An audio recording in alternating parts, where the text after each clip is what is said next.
Hello বন্ধুরা, তো আবারও চলে এসেছি সিকিমের ব্লগ নিয়ে। সিকিমের ব্লগ আর শেষ হচ্ছে না, আর কয়েকটা রয়েছে, ওগুলোই শেয়ার করব ব্যাস। আর তারপর আর কোনো শেয়ার করব না, প্রমিস। তারপর আমার অনেক কিছু ভিডিও আমার ড্রাফটে রয়ে গেছে, যেগুলো আমার শেয়ার করা হয়ে ওঠেনি, সেগুলো শেয়ার করতে হবে।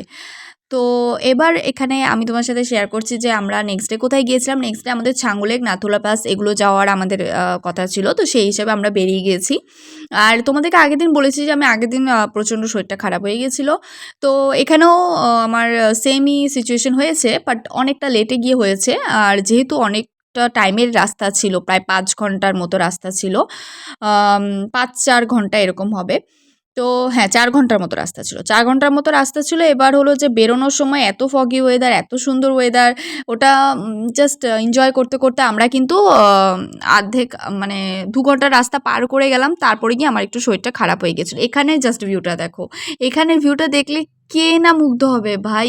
মানে চোখের দেখাটা তো আমি বলতে পারবো না, আমি বারবার বলি পাহাড়ের চোখের দেখাটা কখনো আমি মানে ভয়েসে বললে তোমরা বুঝতে পারবে না। আর চারিদিকে গাছপালা, মাঝখান দিয়ে গাড়ি যাচ্ছে একদম। মানে আমার না এখানে গিয়ে না একটা, আমি সবাইকে বলছিলাম এটা না সেকেন্ড সুইজারল্যান্ড হয় না, মানে কপি সুইজারল্যান্ড এরকমই মনে হচ্ছিল। একটা লোকেশন আছে, ওখানে গিয়ে মনে হচ্ছিলো একদম কপি সুইজারল্যান্ড। তো সেটা হয়তো আমার এখানে রেকর্ড করা আছে কিনা জানি না, বাট আমি কিন্তু এই কথাটা সবাইকে বলেছিলাম।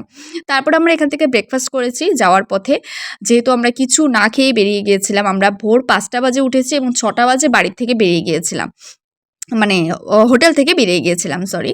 তারপরে আমরা দেখতেই পারছো অনেকটা পৌঁছেই গেছি ধরতে গেলে, কারণ চারোদিকে গাছপালার কিছু নেই আর সব পাহাড়। তো এবার কি হলো ব্যাপারটা, এবার আমার যে বান্ধবীর যে ননদ রয়েছে তার কিন্তু জ্বর এসে গিয়েছিল। তো এবার এই মানে ঘুরতে যাওয়ার নিয়ে অনেক কিছু, মানে কি বলবো আর, মানে কারোর কোনো প্রবলেম হয়নি, প্রবলেম শুধু আমার আর আমার বান্ধবীর ননদের হয়েছিল। কিন্তু আমরা দুজন তাও এনজয় করেছি, যথেষ্ট যতটুকু পেরেছি এনজয় করেছি। আর এখানে এই যে এটা হলো নাথুলা পাস, এই জায়গাটা। আর এখানে কিন্তু উঠার কোনো ভিডিও নেই, বাট ওঠার বেলায় আসলে এত অসুবিধা হয়েছিল, মানে আমি তোমাদেরকে বলে বুঝতে পারবো। আমি জাস্ট গিভ আপ করে দিয়েছিলাম যে আমি আর উঠতে পারবো না, তোরা যা, তোরা ভাই এনজয় কর। কিন্তু আমার হাজব্যান্ড বললো যে চলো, এরকম করছো কেন, সবাই উপরে চলে গেছে। তার জন্য আমি ওর ফোর্সে যাওয়া। আর আমি জানি যে এখন এই মোমেন্টে যদি এনজয় না করি আমি পরে গিয়ে রিগ্রেট করতে চাই না, তাই আমি শরীরের উপর বল দিয়ে করতেই হবে, মনে হচ্ছে খাতরোয়ে খিলাড়িতে চলে এসেছি। সো বেসিক্যালি এরকম করে আমি ওই দিনটা কাটিয়েছি।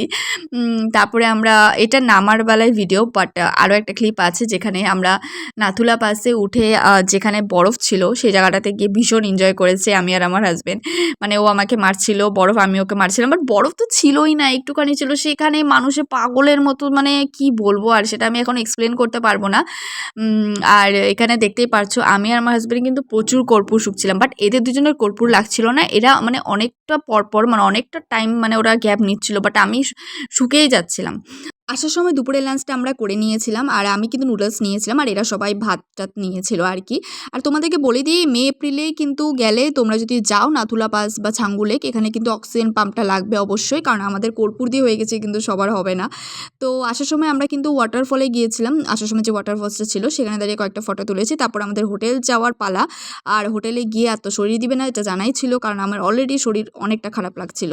তো আজকের মতো ভিডিওটা এতটুকুই রাখলাম, চলো টাটা।